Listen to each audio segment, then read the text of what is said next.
Hello, friends. My name is Aslam Sheikh, your host for this evening. I'm the founder and CEO of Aleph, a platform to promote the global perspective of education and career. This is our 35th webinar series and broadcasted live on Facebook and YouTube channel. Every Friday, we aim to bring in the valuable speakers to discuss the topic that is important to you and to your career.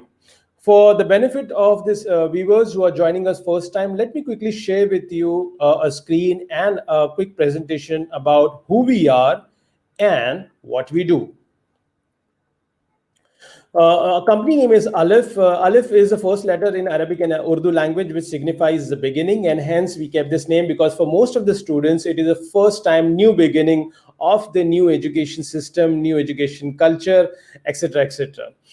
This is our core team in our organization. Our organization was formed in 2008. We have counseled over 23,000 students so far. We maintain a very healthy 100% admission ratio to the university we represent and 95% visa success ratio. We are affiliated with ISEF, WEBA, which are the international renowned bodies in our industry, and also with the other bodies which you can see in front of you. In COVID, we had a reason to smile. We were rated as a top 10 most recommended overseas education consultants by the Insight Success Media House. We also promise our students 100% guarantee for the admissions once we accept your application to the university we represent. These are some of the universities where our students are studying the different programs, right from bachelor's to master's. We also help the students to get the scholarship. Until 2019, Aleph has helped 23 crore rupees of scholarship to our students under various heads, which you can see in front of you. These are some of our scholarship recipients. The scholarship could be as low as $1,500 to as high as total tuition fee waiver. We offer the students a career counseling for the students who are confused about their career, what to do and where to go for. We also help the students for IELTS coaching. This is an exam which is almost compulsory for most of the institutes across the world. Aleph has also been awarded as the Silver Partner Award by the British Council for this IELTS services.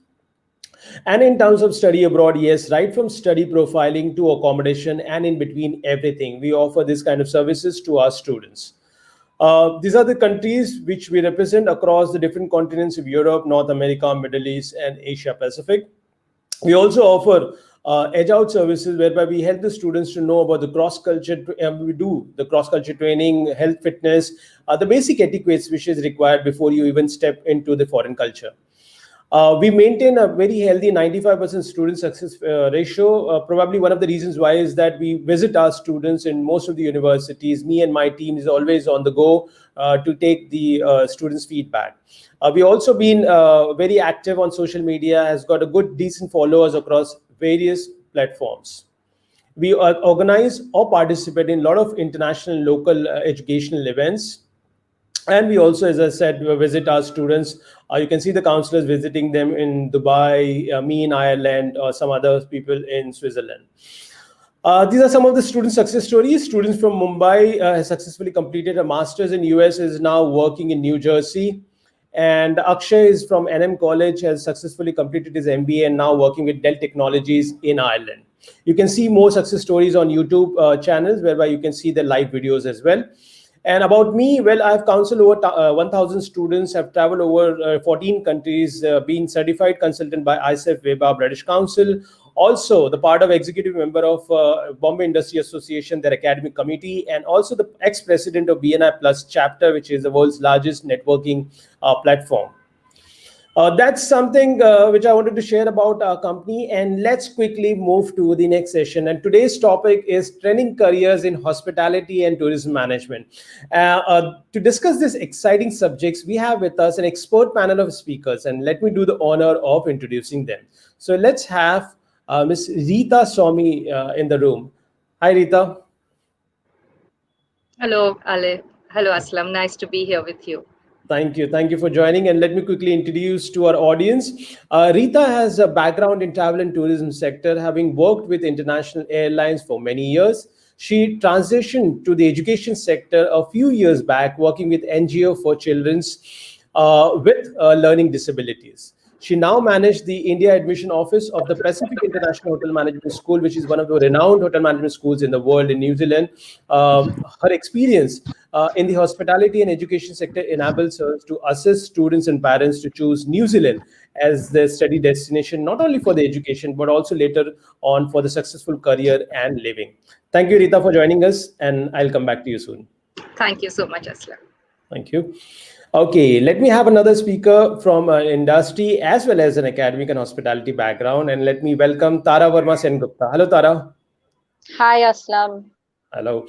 Tara, thank you very much for your time. So let me quickly introduce you to our audience. Tara is a behavioral specialist, internationally certified image consultant, coach, and NLP practitioner. She's an alumna of a prestigious Institute of Hotel Management in Mumbai and has more than 16 years of corporate work experience with some of the best brands in the country like Taj Group of Hotels, United Healthcare, Regis Group, India Bulls Real Estate, and the Leela.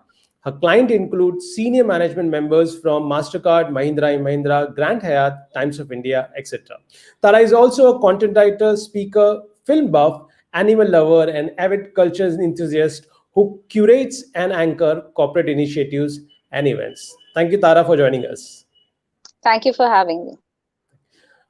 Okay, so friends, if you have any questions as we go further, please do not feel comfortable to write onto the comment box in whichever platforms you are accessing this program, and we'll be more than happy to take those questions in the live sessions. So let's begin this program, and let me have Rita again in the room, and let's ask Rita very first question. Rita, we have got a lot of students and parents who have already been excited and showed their interest towards hospitality. So we would like to know more about New Zealand as a hospitality destination. In fact, I was talking in the morning to someone who is come from a travel agency, and he swear that New Zealand is one of the most demanding destinations, especially among the young couples. And so that's something very interesting thing which he mentioned. So we wanted to know more about New Zealand as a hospitality destination, and of course also about your institute. All right. So New Zealand is a stunningly beautiful country. It's way down under, south of Australia. A lot of Hollywood and Bollywood films have been shot there. It's called the adventure sports capital of the world because bungee jumping and jet boating, skiing, it offers everything, trekking, caving, all of that, all of those experiences. It's also very, very geared to hospitality because hospitality is their second largest industry and their second largest export earner. And it sees in the year ending Jan 2018, it saw around 37 lakh visitors within a year. And their population itself is 50 lakh. So it's expected, it's expected that in the years to come, it's going to, the incoming tourist traffic is going to equal, if not exceed, their population. So New Zealand offers huge potential in the hospitality sector in terms of jobs, in terms of careers out there, in terms of a varied experience in the hospitality sector. One could join various streams there. That's what makes it so interesting as a hospitality destination. Very interesting data by far, and I'm sure that the students are really interested, and parents especially ask me about the few questions which I'm going to ask you as we go further. But thank you very much for adding this piece of information. Thank you. Okay, let's have Tara in the room. Tara, we got to know about New Zealand, why it is famous for hospitality, but still for many students who wants to make a career in the industry, they're still not very clear that what does this hospitality management course is going to teach them and how this program is going to help them to get into this industry. So if from a layman point of view, if I want to understand what is hospitality management in a simple terms, how would you define that? Hospitality management, according to me, is actually a different term for what was known as hotel management when we were studying. And I believe that hospitality management is a much better way of describing it because hotel management makes it a little restrictive. Hospitality management and tourism management is a study of the entire industry, and it's a very broad spectrum subject. So students who graduate in hospitality management from an institute are essentially looking at career options across the board. It could be in hotels and restaurants, that's a no-brainer. It Yeah. could be in diverse segments like events. It could even be in a tourism segment, which could be travel, which could be in a travel agency, it could be in an airline, it could be in any sector in the travel business. It could be in a resort or a spa. Uh, Interestingly, a lot of companies who are not related to hospitality directly also recruit students from hospitality institutes. So the scope of the program is quite large, and I believe it is the best program possible for all round growth, because it not just teaches you the curriculum, which is, you learn about hospitality operations and all of that, but it also develops you as a person, because hospitality is a business of people, and one of the basic grounding that and your foundation of doing a hospitality course is how to interact with people and how to deal with people. So it's a very, very good course for someone who really wants to grow as an individual. Absolutely right, Tara. And just to compliment you, what you said, I've got a report in front of me, and that says very clearly that hospitality is also the largest employer, second largest employer after the industry of globe oil, and it has got the second largest turnover in the world after the globe oil Hmm. industry. So it definitely makes a lot of sense. And people, what you rightly heard from Tara is that if it's not only about hotel and restaurant, it goes much more beyond. And as we progress further, definitely we're going to touch upon the different industry sectors whereby you can make your career. Thank you, Tara, for this piece of information.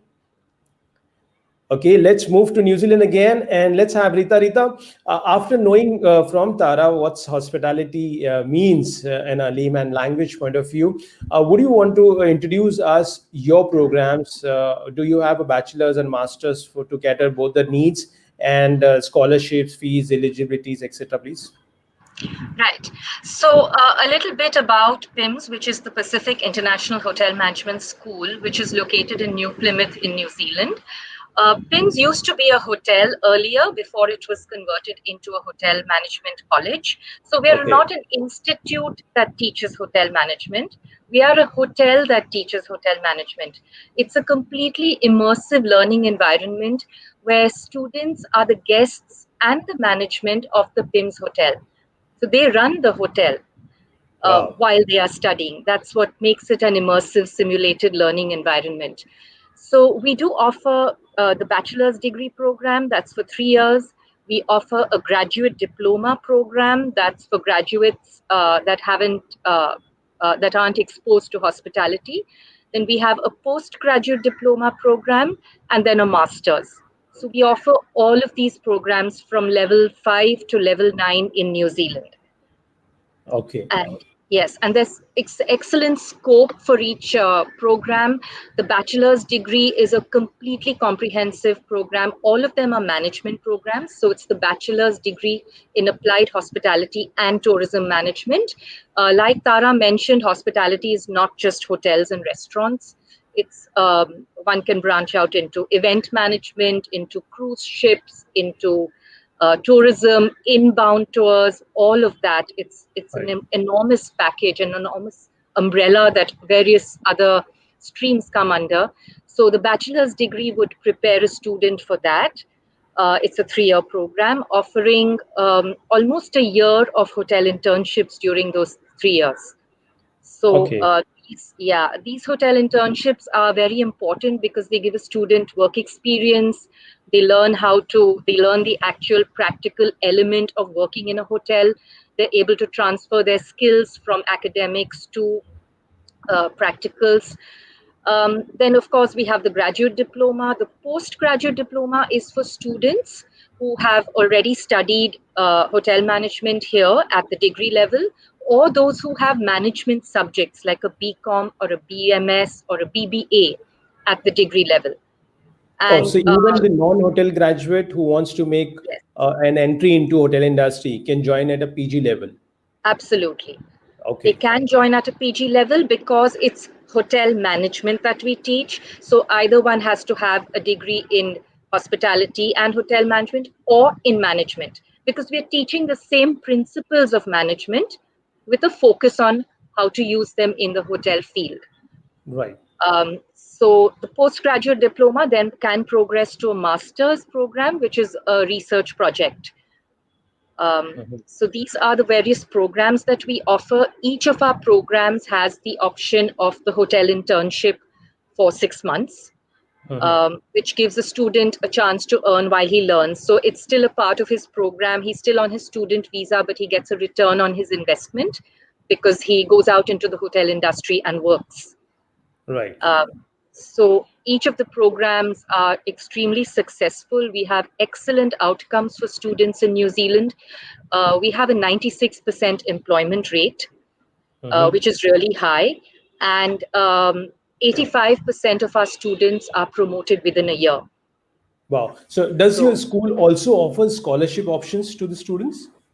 well, unfortunately, we don't offer scholarships, but what we do give is the chance to earn while you learn. So a Right. student is still on his student visa, but he gets a chance to earn during the industry placement, and he could earn anything between 19 to 20,000 New Zealand dollars in the span of 6 months. That's into Indian rupees approximately. Around 10 lakhs, nine and a Around 10. half to 10 lakhs. And Okay. he's got to look after his living expenses, of course, from that amount, but they Yeah. usually save at least 50% of that amount. So Right. it gives a very quick return on investment, and along with giving the student work experience in New Zealand, which makes him job ready and gets him a job quickly.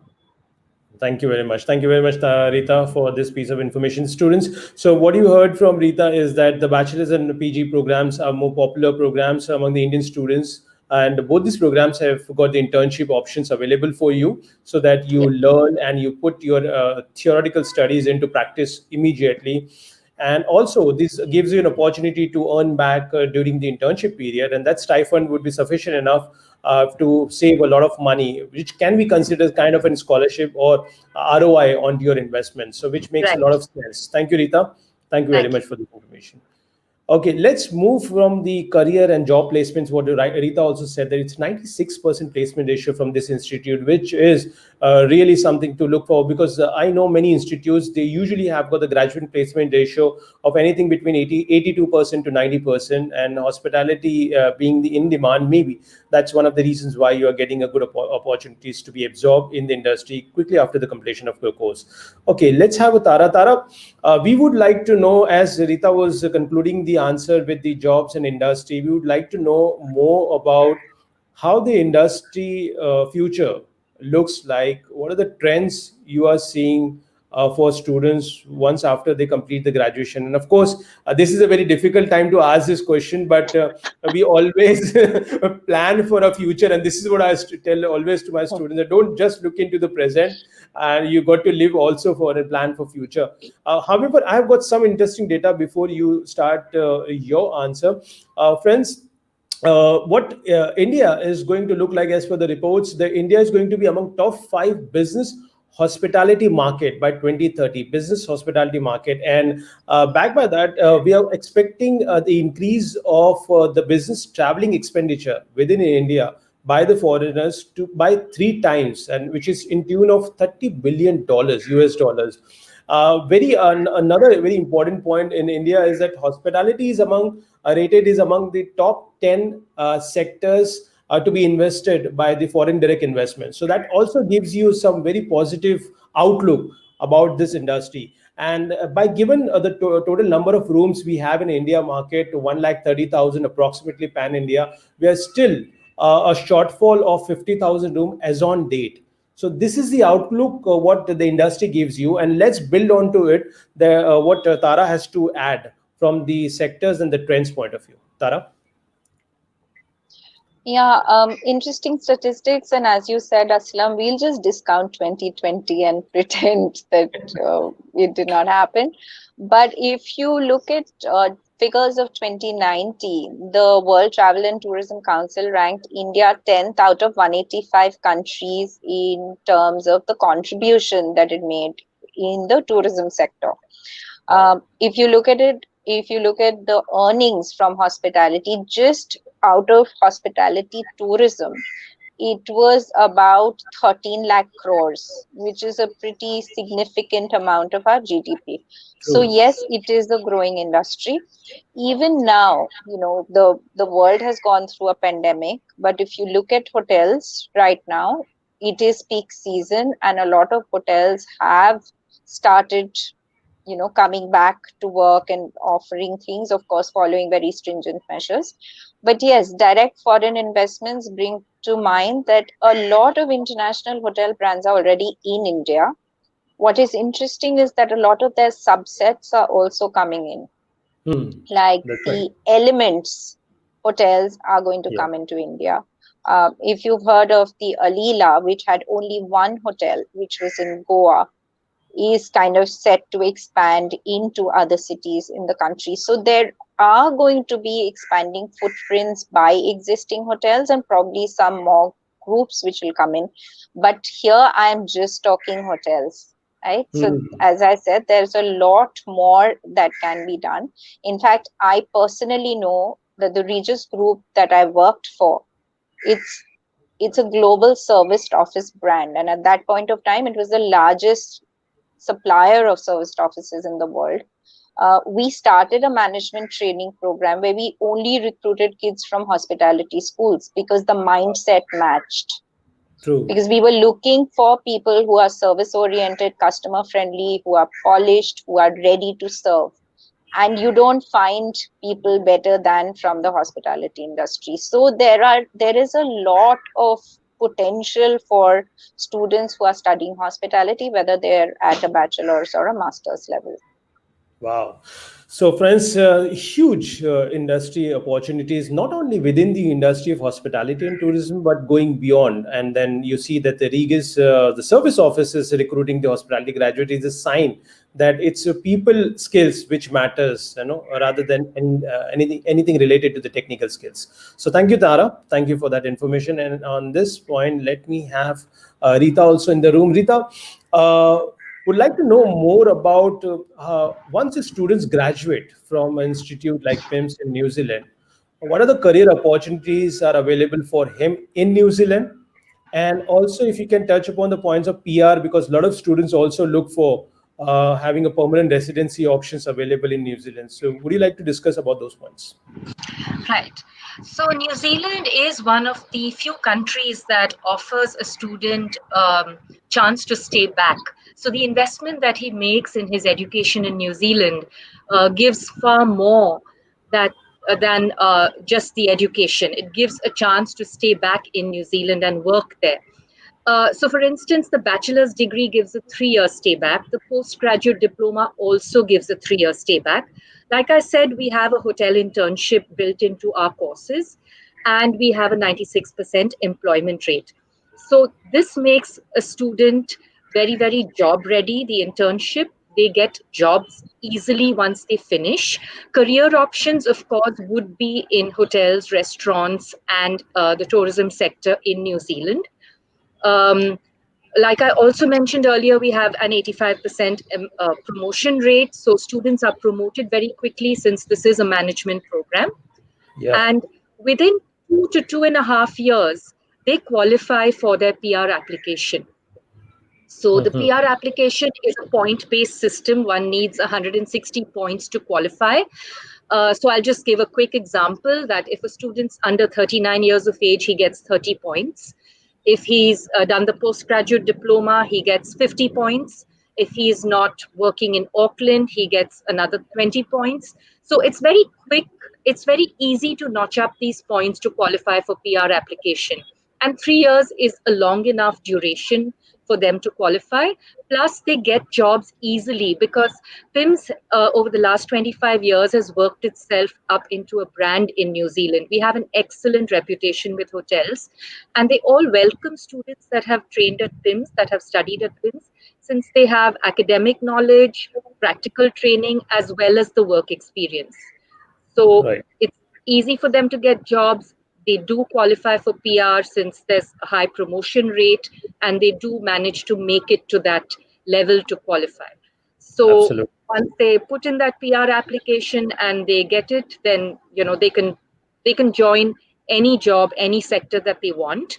Right. Like Tara mentioned, hotels and hospitality training gets a student job ready for a variety of sectors. They could get into education, they could get into media, they could get into real estate, anything that requires dealing with people. Right. It's just that I always say hospitality training is somewhat like military training. So when you look at someone who's been to an army school, that stays with him for life. It's in the bearing, it's in their grooming, all of that. It's similar with hospitality training. You That's so talk to a true. person for 5 minutes and you realize he's not ordinary. He doesn't have ordinary people skills. They are extraordinary. And that gets them ready for sectors across the board, anywhere that is required to deal with people. I So think these yes. are prospects for students that study hospitality at PIMS. Very well said, Rita. I can't agree more with this point. So that remains with the students, and these are the live examples whereby you come from the similar industry, Tara come from the similar industry, and then you both are doing successfully well into your respective fields. Rita, also want to ask you if you can take up this question that one of our students are asking can we do we need to have a IELTS test? Yes. So all colleges in New Zealand, all programs in New Zealand require an English language test. It could be the IELTS, it could be the PTE. This is an NZQA requirement. NZQA is the New Zealand Qualifications Authority. They're the governing body for education in New Zealand. And they've made it mandatory for all students, international students that are not from English speaking countries to come to, when they go to study in New Zealand, they are required to give this English language test. It's a good Okay. idea to give it also because it is an English speaking country. And for a student to be able to cope with the coursework over there, they need to have basic English skills. So this test would tell them whether they're ready for that. Correct. So, Alvin, I hope that you got your answer. Thank you, Rita. I'm putting one more question, but just you can read it. Meantime, I'll go to Tara to ask her question, and then when I come back to you, you can answer this question, which has been asked by Harish Yeah. during the program. So, Tara, I would like to ask you the question: like, once we understand the growth and prospects of this industry, and now I've decided to go for this hotel management course, how does the first job looks like? The students wants to visualize whereby I'm going to work, what would be my designation. This is a very typical question what the students would ask, once they cross this first level of questioning. So how the profile salaries would look like? So would you like to share some experience of yours? Yeah, sure. To be so young and be in college. Anyway, um, well, there are two very specific subsets to this. One is if the student is studying internationally in New Zealand and wishes to come back to India. And the second, of course, like Rita said, New Zealand does give an offer of a 3-year stay back and you could apply for a PR. So I really wouldn't know about pay scales out there, but I will talk about what Yeah. can be feasible in India. India. So in India, clearly they can join at various levels. See, at the end of the day, a degree or a qualification is just as good as the person who's holding it. So yes, an international degree is a wonderful thing to have, but the person matters equally. It's a people business. Right? So the three levels of joining would be either as a management trainee or as a supervisory at a supervisory level or as frontline ground level worker. Okay, the salary range could be anywhere between a 15,000 to a 28 to 30,000 a month, depending on what company you're joining, where you're joining. But yes, I am talking about hotels more or less here. If you could go ahead and join a private company which is looking at, let's say, a catering supervisor or a catering manager, you could join an airline, you could join something else where there's just too much of a broad spectrum in terms of the numbers, so it doesn't make sense really to discuss that. But like I said, that the scope is huge, and at the end of the day, what does matter is the reputation of the institute that you're coming from. So if you are your academic qualification is backed up by a reputable institute. That is really, really important. The interview process is important because you understand that the number of jobs are that much, and the Right. number of applicants is usually more than the number of jobs. So obviously having an edge is always a good thing. What is really good, and I would like to point this out, is that the international experience is just not a certificate, it comes with international exposure, and that I believe is a really good thing for students to have. But in terms of numbers, what kind of designations, in hotels it's pretty standard, it's 3 levels, and I gave you the kind of Yeah. salary that they can Correct. expect. Correct. Right. Thank you very much for that. So, students, you must have got the very clear and simple idea that how do you start, or how do you expect to start your career across the different industries, and also it depends upon a lot on to you that how much you have learned and absorbed the education which has been imparted to you by any institute which you have studied from. Okay, so let's move further and go to Rita. Rita, we would like to know from you after knowing the future prospects in New Zealand. So, what's the current situation? If somebody wants to join your school, then when they can apply, can they travel or not? And also, I've got one question here from the person. So, if you can also address this question as well, please. Right. So I'll first speak of COVID. Of course, it's been a shot in the solar plexus of the hospitality industry all over the world. We're all just on pause, waiting for things to get better, waiting for the vaccine, waiting for the virus to wane, waiting for people to start traveling again. However, in New Zealand, they managed to control COVID. It's probably the only nation that has managed to do it, to eliminate the virus. And things are completely back to normal out there. So there's schools, colleges, offices, restaurants, hotels, domestic travel, everything is just back to normal. There are no masks, there's no sanitization, nothing. Okay. Incoming, returning citizens and residents have to quarantine themselves for 15 days before they go out into the country. Now, having said that, just as um, thanks to there being no COVID there, they've closed their international borders because they want to insulate themselves and protect their citizens and residents. For this reason, they do not allow visitors, whether it's tourists, whether it's students, whether it's business visitors. They've just closed their international borders. Um, Students, the application process and the admission process is going on. We are happy to accept applications from students. Borders, according to the latest intimation, borders are going to be shut until May 2021, as well as their visa office. So we're looking at July as being probably the first intake that students can go to study for. Right. Um, Having said that, that's not definite. It could be extended further. It could just well open up at that time. It all depends on the COVID situation, which is really uncertain all over the world. Right. So, Um, can they apply for the admissions at yes, the moment for July intake? yes, yes. We are accepting applications, and we have 4 intakes in a year. So, in case a student can't make it for July, we have another one in October, and then Okay. there'd be another one in Feb, and after that in April. So, at any point, a student doesn't lose more than 3 months if he wants Right. to study in New Zealand, thanks to borders being shut. So, the application process, the admission process is going on as usual. Whenever borders open up and their visa office opens up, one can put in a visa application. And once you receive the student visa, they can travel to study in New Zealand. At the moment, like I mentioned, everything's back to normal. The classes aren't online. There are in-person classes on campus. Hotels are running to 100% occupancy. So all of our students have got their internships. Students Wow. that graduated, yeah, the ones who graduated in July as well as in October and will graduate now again in December, they've all got jobs. Because just as people aren't allowed to go into New Zealand, the New Zealanders can't travel out either, and this Hmm. is their holiday season. So So they're all they're making the promoting the most of it. domestic. Absolutely.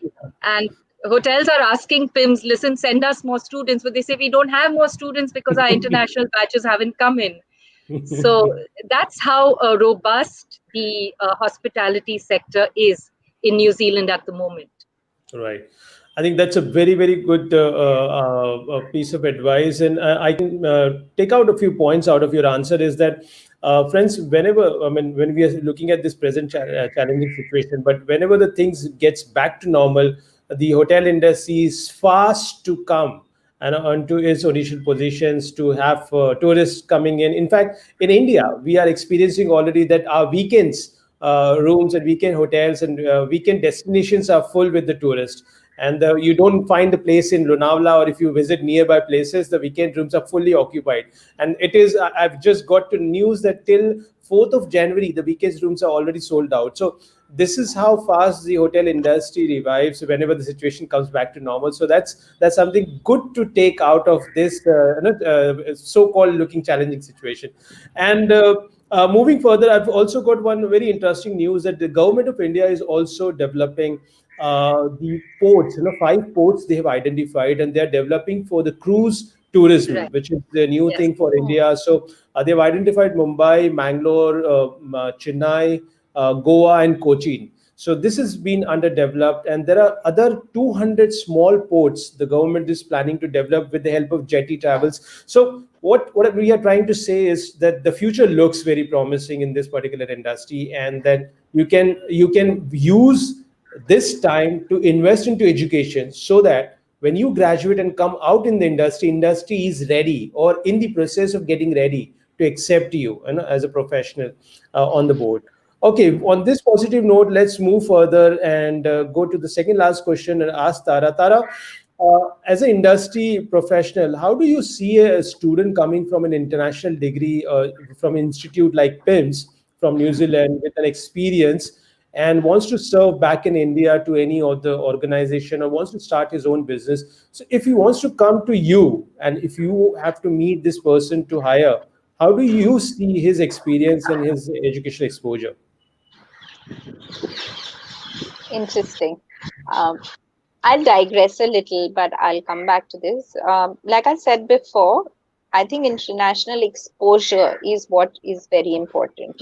Of course, the educational degree is important too, but the exposure is very critical. And I'll tell you why. My first international exposure in terms of work came when I joined a multinational company. And it was such an eye opener. I had worked for some fabulous companies before that, and I'm not taking anything away from India or its corporations. I'm as Indian as anybody else. But it's just a different world. And I believe if hospitality is in your blood and that's where you want to be, the more you expand your horizon, the more you meet people of different cultures, the more you exchange ideas and thoughts and learn new things.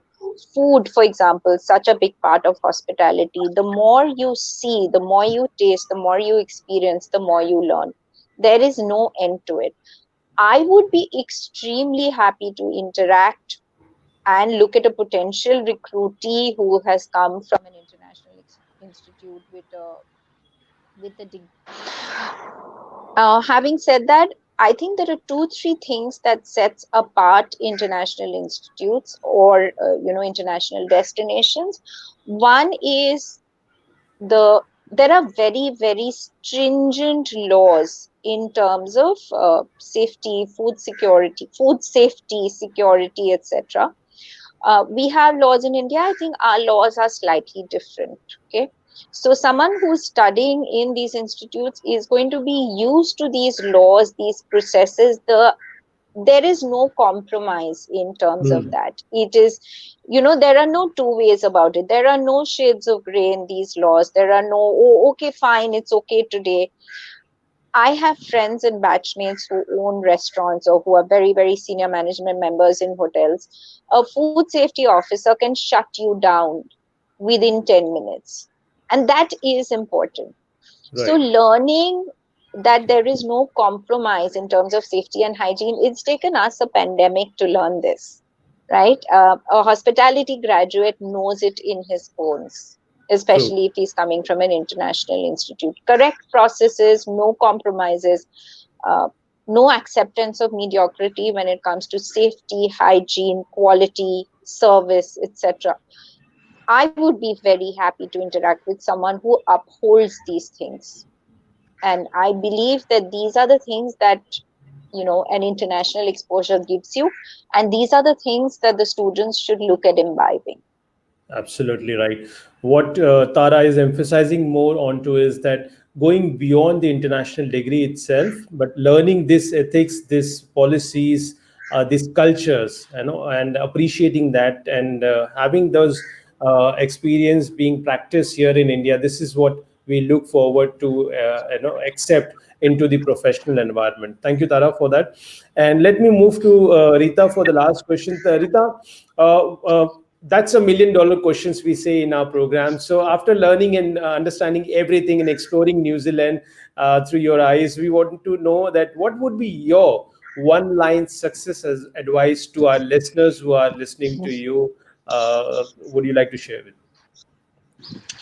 All right. So my one sentence of advice would be that picture yourself 10 years from now, draw up a timeline as to what you need to do to get there, and set about achieving each goal one step at a time, and make sure that you reach there. That would be be focused on where you want to go and do all that you have to do to get there. Wow, so nice of you. Thank you, Rita. Thank you very much. Let's move to Tara. Tara, your one line success advice to our listeners. You have no idea how difficult it is for me to say just one line about something. It's like virtually impossible. I took 2 lines, so maybe you could too. No, but you had all these, participles and prepositions in between, so you kind of strung them together. No, I'll try one line. I'm going to say that open your heart, because it's a people business. The more people you meet, the more eat, breathe, and sleep the culture that you're living in, because that is invaluable learning. Absolutely right. Right. Very well said, Tara. Thank you very much. And thank you very much, all the listeners and our audience, for joining us for this fabulous show on training careers in hospitality and tourism management. We hope that in this sweet and short time, we were able to give you a brief insight about the industry, about the program, about New Zealand as a study destination, and how the career looks like from industry point of view. Thank you, our respected speakers, for joining us for this particular program and sharing your valuable insights on this particular topic. Okay, so if any of our listeners would like to seek further information on the topic which is discussed today, please feel free to contact us on our helpline number on 9987099890, or you can write to us by surfing our website www.alif.in. My name is Aslam Sheikh, founder and CEO of Alif, signing off with a promise to come back again next week, Friday, sharp at 5 p.m. with another interesting topic and with some amazingly talented speakers enlightening us on a subject that matters to you the most. Until then, thank you for watching the program. Stay safe and stay excited.